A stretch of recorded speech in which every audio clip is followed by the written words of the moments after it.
நீங்கள் இப்போது தனியாக அமர்ந்திருக்கலாம், அல்லது கூட்டத்தில் ஒருவராக இருக்கலாம். ஆனால் இந்த நொடியில் நான் பேசப்போவது உங்கள் சட்டை பையில் இருக்கும் பணத்தை பற்றியோ உங்கள் வங்கிக் கணக்கில் இருக்கும் இருப்பை பற்றியோ மட்டுமல்ல. நான் பேசப்போவது உங்களுக்கும் இந்த அண்ட சராசரத்திற்கும் உள்ள ஆழமான பிணைப்பை பற்றி. உண்மையில் இந்த பேரண்டம் எவ்வளவு பெரியது என்று நீங்கள் எப்போதாவது நினைத்து பார்த்திருக்கிறீர்களா? பல கோடி விண்மீன்கள், எண்ணிலடங்காத விண்மீன் திரள்கள், கருந்துளைகள், இவை எல்லாம் சேர்ந்து ஓயாமல் இடைவிடாமல் ஒரு பிரம்மாண்டமான ஆற்றல் ஓட்டத்தில் இயங்கிக் கொண்டிருக்கிறது. அப்படியானால் உங்களையும் என்னையும் இயக்கும் சக்தி என்ன? நம்முடைய அன்றாட வாழ்க்கைக்கும் பேரண்டத்தின் அசைவிற்கும் என்ன தொடர்பு இருக்கிறது? நீங்கள் ஏன் பணக்காரராக இல்லை, அல்லது ஏன் இன்னும் போராடிக் கொண்டிருக்கிறீர்கள்? இதற்கு பதில் நீங்கள் கடுமையாக உழைக்கவில்லை என்பதல்ல, நீங்கள் புத்திசாலி இல்லை என்பதல்ல. உண்மையான காரணம் இதுதான்: நீங்கள் இதுவரை இந்த பேரண்டத்தின் பணமொழியை அல்லது செல்வத்திற்கான அதன் ரகசிய குறியீட்டை புரிந்து கொள்ளவில்லை. இந்த நீண்ட பயணத்தில் நாம் அந்த ரகசிய குறியீட்டை புரிந்து கொள்ளப் போகிறோம். நாம் வெறும் சம்பளக்காரர்களாக இருப்பதை நிறுத்திவிட்டு பேரண்டத்தின் அளப்பரிய செல்வத்தை பயன்படுத்தும் படைப்பாளர்களாக மாறப்போகிறோம். இந்த பேச்சு உங்கள் மனதின் கதவுகளை திறக்கும் ஒரு திறவுகோல். நீங்கள் இதை சாதாரணமாக கேட்காமல் ஒவ்வொரு வார்த்தையிலும் அதிர்வை பிடித்து உள்வாங்கிக் கொள்ள வேண்டும். ஏனென்றால் நீங்கள் கேட்க தயாராக இருந்தால் இந்த பேரண்டம் உங்களுக்கு செல்வத்தை கொட்ட தயாராக இருக்கிறது. பேரண்டத்தின் விதிகள் என்று நான் பேசும்போது நான் மூடநம்பிக்கைகளை பற்றி பேசவில்லை. நாம் நியூட்டனின் விதிகளை பற்றி பேசுகிறோம், ஐன்ஸ்டீனின் சார்பியல் கோட்பாட்டை பற்றி பேசுகிறோம். அதை போலத்தான் செல்வத்தை பற்றிய பேரண்ட விதிகளும். இந்த கணம் கூட உங்கள் மனதில் ஒரு சிறிய சந்தேகம் எழலாம்: நான் ஏன் பேரண்டத்தை பற்றி பேச வேண்டும்? எனக்கு தேவையெல்லாம் பணம் மட்டுமே.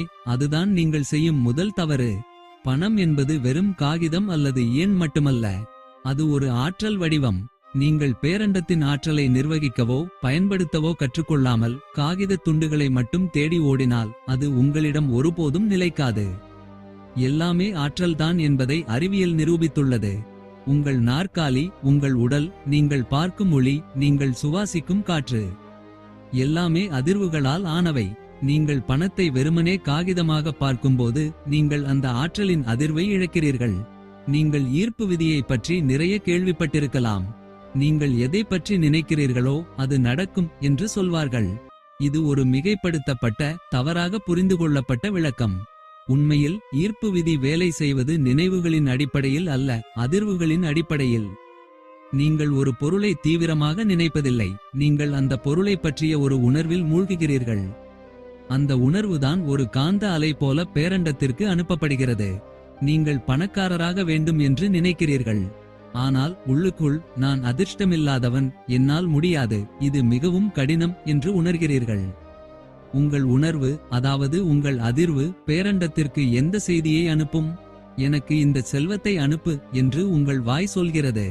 நான் இதை தாங்க தகுதியற்றவன் என்று உங்கள் அதிர்வு சொல்கிறது. பேரண்டம் யாருடைய பேச்சை கேட்கும்? எப்போதும் அதிர்வின் பேச்சை மட்டுமே. உங்களுடைய தற்போதைய நிதி நிலைமை நீங்கள் கடந்த காலத்தில் அனுப்பிய அதிர்வுகளின் சரியான பிரதிபலிப்பு. நீங்கள் அதை குறை சொல்லவோ எதிர்க்கவோ கூடாது. நீங்கள் செய்ய வேண்டியதெல்லாம் உங்களுடைய அதிர்வின் அலைவரிசையை மாறுவது மட்டுமே. பணம் அல்லது செல்வம் என்பது நீங்கள் அடைய வேண்டிய இலக்கு அல்ல, அது நீங்கள் ஆக வேண்டிய ஒரு நிலை. ஒரு மரம் காய்களையும் கனிகளையும் கொடுக்க வேண்டும் என்று ஒருபோதும் முயற்சி செய்வதில்லை. அது மண்ணையும் நீரையும் சூரிய ஒளியையும் உள்வாங்கி அந்த மரமாக ஆகும்போது காய்கனிகள் தானாகவே அதன் வெளிப்பாடாக வருகின்றன. அதைப் போலத்தான் நீங்களும். நீங்கள் பணக்காரராக நடிக்கவோ அல்லது வெளிவேஷம் போடவோ தேவையில்லை. செல்வந்தராக வாழும் உணர்வை நீங்கள் உள்வாங்க வேண்டும். நீங்கள் அந்த அதிர்வை அனுப்பும்போது பேரண்டம் அதை திருப்பி அனுப்ப கடமைப்பட்டிருக்கிறது. இதுதான் பேரண்டம் என்னும் கண்ணாடியில் உங்கள் பிம்பத்தை காண்பிக்கும் விதி. மேலும் பேரண்டத்தின் மிகவும் சக்தி வாய்ந்த மற்றும் அறியப்படாத விதிகளில் ஒன்று வெற்றிட விதி. நீங்கள் பழையனவற்றை பிடித்துக் கொண்டிருந்தால் புதியவற்றிற்கு இடமிருக்காது. நீங்கள் பணத்தை பற்றி பேசும்போது இது 100% உண்மை. உங்கள் மனதில் எங்க அப்பா கஷ்டப்பட்டார், நானும் கஷ்டப்படுவேன் என்ற பழைய எண்ணங்கள் நிரம்பியிருந்தால் நான் 100 கோடி சம்பாதிப்பேன் என்ற புதிய எண்ணம் எங்கே நுழையும்? நுழையாது. நீங்கள் புதிய செல்வத்தை உங்கள் வாழ்க்கையில் ஈர்க்க வேண்டுமானால் நீங்கள் முதலில் பழைய எதிர்மறை எண்ணங்கள், கடன்கள் மீதான பயம், பற்றாக்குறை மனப்பான்மை ஆகியவற்றை வெளியேற்ற வேண்டும். ஒரு வெற்றிடத்தை உருவாக்க வேண்டும். இந்த வெற்றிடத்தை நீங்கள் உருவாக்கும் போது பேரண்டம் அதை நிரப்பத் துடிக்கும். அதுதான் விதியின் கட்டளை. பேரண்டத்தின் அளப்பரிய செல்வத்தை பயன்படுத்தும் படைப்பாளர்களாக நாம் மாறுகிறோம். இப்போது அந்த ஆற்றலை நம்முடைய வாழ்க்கைக்குள், நம்முடைய சட்டைப்பைக்குள் எப்படி ஈர்ப்பது என்று பார்க்கலாம். இந்த பக்கம் பணத்தை பார்ப்பதெல்லாம் வெறும் கணக்கு வழக்குகளை பற்றித்தான். ஆனால் பணக்காரர்கள் பணத்தை பார்ப்பது ஒரு உணர்வாக, ஒரு காந்த ஈர்ப்பாக. உங்கள் வங்கி கணக்கை பாருங்கள். அது வெறும் எண்களின் தொகுப்பு அல்ல. அது உங்கள் சுயமதிப்பு பற்றிய உங்கள் ஆழ்மனதின் நம்பிக்கை. நாம் பணத்தை விரும்புகிறோம், ஆனால் அதே சமயம் அதை ஒரு தீய சக்தி போல பார்க்கிறோம். இதுதான் பேரண்டத்திற்கு நீங்கள் அனுப்பும் குழப்பமான அதிர்வு. நீங்கள் பணத்தை நேசிக்கவும் மதிக்கவும் அதன் வருகைக்கு நன்றியுணர்வுடன் இருக்கவும் கற்றுக்கொள்ள வேண்டும்.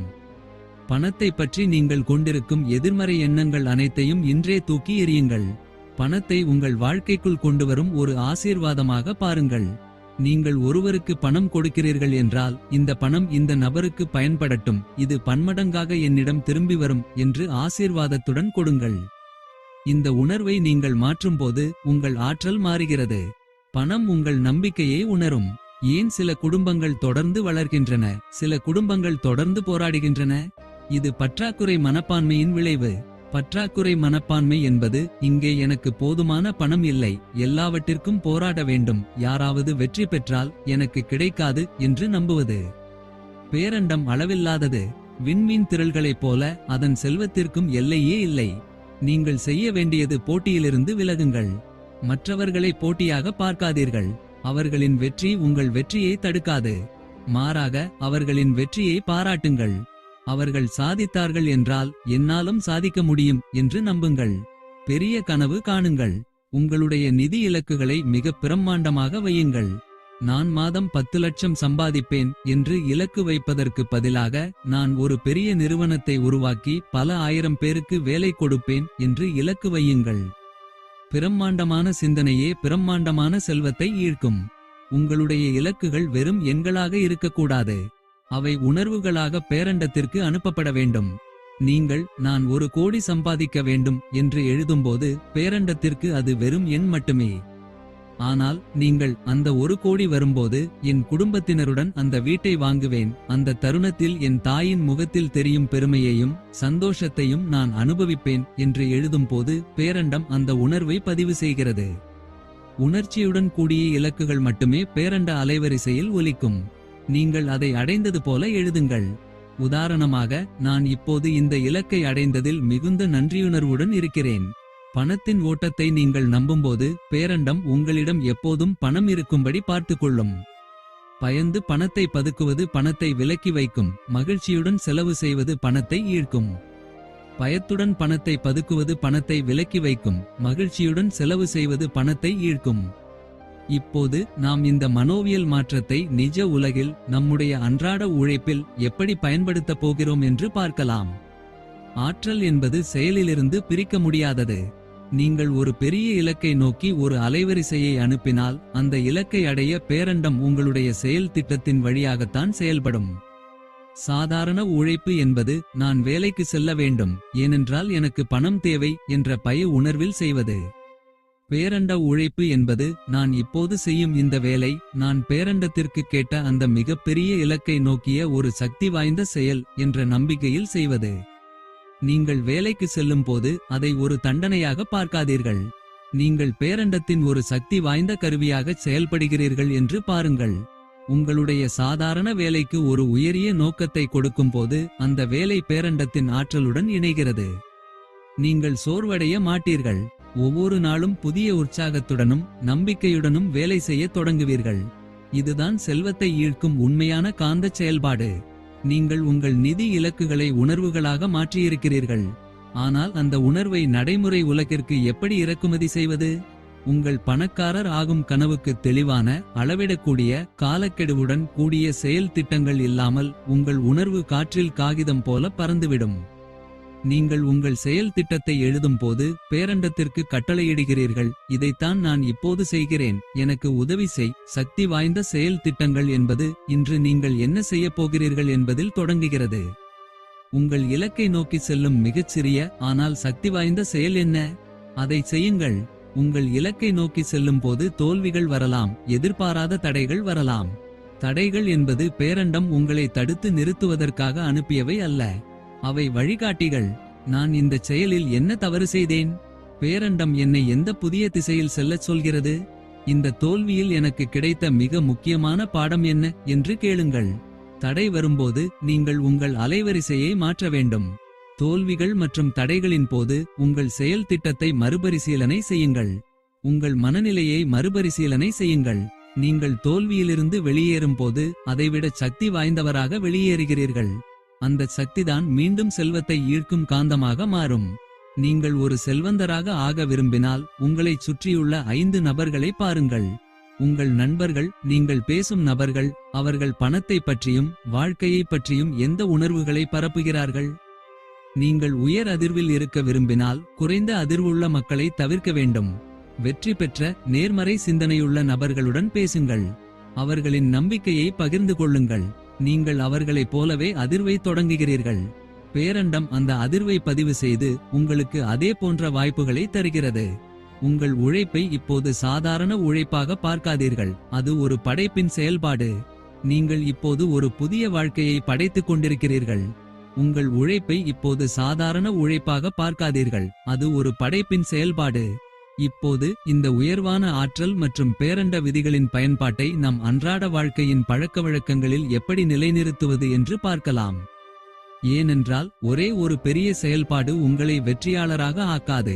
தொடர்ச்சியான சிறிய சக்தி வாய்ந்த பழக்கவழக்கங்களே உங்களின் நிதி விதிமுறையை எழுதும். பேரண்டம் எப்போதும் படிப்படியான ஸ்திரமான வளர்ச்சியைத்தான் ஆதரிக்கும். உங்கள் நிதி வெற்றியும் அப்படித்தான். நீங்கள் செய்ய வேண்டியது இந்த 3 சக்தி வாய்ந்த பழக்கங்களை தொடங்குவது. முதலாவதாக, நிதி அறிவின் தினசரி முதலீடு. ஒரு நாளைக்கு குறைந்தது 30 நிமிடங்களாவது பணத்தை பற்றியோ முதலீடுகளை பற்றியோ புதிய வருமானம் ஈட்டும் வழிகளை பற்றியோ படிக்க வேண்டும்.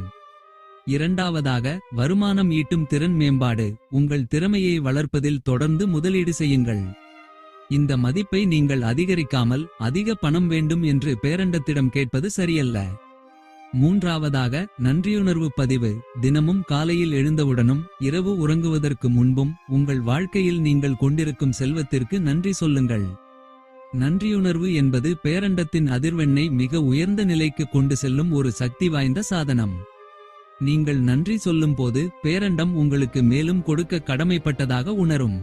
நீங்கள் செல்வந்தராக ஆக வேண்டுமானால் நீங்கள் சில விஷயங்களை தியாகம் செய்யத்தான் வேண்டும். ஆனால் அது வலியல்ல, அது முன்னுரிமை மாற்றம். பயனற்ற பொழுதுபோக்கு நேரத்தை உங்கள் நிதி இலக்குகளை நிறைவேற்றுவதற்கான புதிய திட்டங்களை உருவாக்குவதில் செலவிடுங்கள். இது உங்கள் எதிர்காலத்திற்கான நேரத்தை வாங்குவது. உடனடியாக கிடைக்கும் சிறிய இன்பத்தை தியாகம் செய்து எதிர்காலத்தில் கிடைக்கும் பிரம்மாண்டமான செல்வத்தை தேர்ந்தெடுங்கள். சமூக ஒப்பீடுகளை தியாகம் செய்யுங்கள். மற்றவர்கள் என்ன வாங்குகிறார்கள் என்று ஒப்பிடுவதை நிறுத்துங்கள். உங்கள் சொந்த இலக்கில் கவனம் செலுத்துங்கள். இந்த தியாகங்கள் பேரண்டத்திற்கு நீங்கள் உங்கள் இலக்குகளில் ஆழமான உறுதிப்பாடுடன் இருக்கிறீர்கள் என்று அறிவிக்கும். நீங்கள் சிறிய இன்பங்களை தள்ளி போடும்போது பேரண்டம் உங்கள் மீதான அதன் நம்பிக்கையை அதிகப்படுத்தி பெரிய வெகுமதிகளை உங்கள் வழியில் அனுப்பத் தொடங்குகிறது. பேரண்டம் எப்போதுமே அவசரம் காட்டுவதில்லை. ஒரு விதை திடீரென மரமாவது இல்லை. பொறுமையாக இருங்கள். நீங்கள் விதைத்த விதையின் ஆழமான நம்பிக்கையுடன் காத்திருங்கள். நம்பிக்கைதான் காலத்தின் சோதனை. நீங்கள் சரியான பழக்கவழக்கங்களை சரியான ஆற்றல் அலைவரிசையுடன் தொடர்ந்து செய்து கொண்டிருந்தால் தாமதம் என்பது மறுக்கப்படவில்லை. ஆனால் தோல்வி என்பது நிச்சயம் இல்லை. உங்கள் நம்பிக்கை காலத்தின் அழுத்தத்தை தாங்கி நிற்கும் போது பேரண்டம் அதன் மிகப்பெரிய வெகுமதியை கொண்டு வந்து உங்கள் முன் வைக்கும். பிரம்மாண்டமான வெகுமதிகளை உங்கள் வழியில் அனுப்பத் தொடங்குகிறது. இப்போது எஞ்சியிருப்பது இந்த மாற்றங்களை நிலைநிறுத்துவது மற்றும் அந்த வெற்றியின் முழுமையான நிறைவை அனுபவிப்பது எப்படி என்பதை பற்றி தெரிந்து கொள்வதுதான். ஏனென்றால் பணம் சம்பாதிப்பது என்பது ஒரு பகுதி மட்டுமே, அதை தக்க வைத்துக் கொள்வதுதான் உண்மையான கலை. பெரும்பாலானோர் ஒரு பெரிய தொகையை சம்பாதித்த பிறகு மீண்டும் அதை இழந்து விடுகிறார்கள்.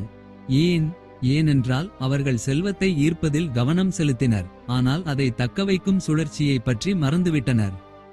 செல்வத்தை தக்கவைக்கும் சுழற்சியில் 4 முக்கிய கூறுகள் உள்ளன: ஈர்ப்பு, பராமரிப்பு, பெருக்கம் மற்றும் வழங்குதல். இந்த 4வது கூறு, வழங்குதல், மிகவும் சக்தி வாய்ந்தது. இதுவே பேரண்டத்திற்கு நீங்கள் இன்னும் அதிகமான செல்வத்தை பெற தகுதியானவர் என்று உறுதிப்படுத்தும் நடவடிக்கை. நீங்கள் வழங்கும்போது உங்கள் ஆழ்மனம் என்னிடம் போதுமான செல்வம் உள்ளது என்ற ஒரு செய்தியை பேரண்டத்திற்கு அனுப்புகிறது. இந்த போதுமான மனப்பான்மையே மேலும் மேலும் செல்வத்தை ஈர்க்கிறது. பணக்காரராக ஆவது என்பது அதிக பணம் வைத்திருப்பது மட்டுமல்ல. அதுதான் இறுதி இலக்கு என்றால் நீங்கள் ஒரு கூண்டில் அடைபட்ட தங்கப்பறவை போல்தான் இருப்பீர்கள். உண்மையான செல்வம் என்பது நேர சுதந்திரம். நீங்கள் ஒரு வேலை செய்ய வேண்டுமா அல்லது வேண்டாமா என்பதை நீங்களே தீர்மானிக்கும் அதிகாரம். உங்கள் பணத்திற்கான நோக்கத்தை நீங்கள் இந்த நேர சுதந்திரத்துடன் இணைக்கும் போது அந்த இலக்குக்கு கூடுதல் உணர்வுபூர்வமான ஈர்ப்பு சக்தி கிடைக்கிறது. அந்த இலக்கை அடைவது எளிதாகிறது. எனவே உங்கள் நிதி இலக்கை பணம் என்ற எண்ணுடன் நிறுத்திவிடாதீர்கள். அதை உங்களின் சுதந்திரத்துடன் இணைத்து விடுங்கள். இந்த முழு பேச்சின் இறுதிச் செய்தியும் மிகவும் சக்திவாய்ந்த உண்மையும் இதுதான்: நீங்கள் ஒருபோதும் முடிவடையாத படைப்பாற்றலின் ஆதாரம். பேரண்டம் எப்போதுமே விரிவடைந்து கொண்டே இருக்கிறது. அது ஒருபோதும் ஓய்வெடுப்பது இல்லை. நீங்களும் பேரண்டத்தின் ஒரு பாகம் என்பதால் நீங்கள் படைப்பதை ஒருபோதும் நிறுத்தக்கூடாது. நீங்கள் ஒரு நிதி இலக்கை அடைந்த பிறகு போதும் என்று நினைக்காதீர்கள். அடுத்து நான் என்ன புதியதை படைக்க முடியும், அடுத்து நான் எவ்வளவு பேருக்கு உதவ முடியும் என்று கேளுங்கள். இந்த மனநிலை உங்களை எப்போதும் உயர் அதிர்விலேயே வைத்திருக்கும். தேக்கம் என்பது ஆற்றல் குறைவு, வளர்ச்சி என்பது ஆற்றல் பெருக்கம். உங்கள் பயணம் இப்போதுதான் ஆரம்பிக்கிறது. நீங்கள் இதுவரை கொண்டிருந்த நிதி இலக்குகள் இப்போது நிறைவேறப் போகிறது. ஆனால் அதைவிட பெரிய இலக்குகளை நோக்கி பேரண்டம் உங்களை தயார் செய்து கொண்டிருக்கிறது. நீங்கள் இப்போது ஒரு படைப்பாளராக மாறிவிட்டீர்கள். உங்கள் வாழ்க்கை இனிமேல் வெறும் விபத்துகள் அல்ல, அது உங்கள் சரியான அதிர்வின் விளைவு. இப்போது நீங்கள் உங்கள் பழைய சட்டைப்பையை அல்ல, இந்த பேரண்டத்தையே உங்கள் பாக்கெட்டாக மாற்றிக் கொண்டிருக்கிறீர்கள். உங்களுக்கு இந்த செல்வம் வந்து சேரும்போது அதை மகிழ்ச்சியுடன் வரவேற்று புத்திசாலித்தனத்துடன் நிர்வகித்து பெருந்தன்மையுடன் வழங்குங்கள். நம்பிக்கையுடன் இருங்கள், செயல்படுங்கள். இந்த பேரண்டம் உங்களுக்காக காத்துக் கொண்டிருக்கிறது. நீங்கள் பணக்காரராக ஆவதற்கான காலம் இதுதான். நன்றி.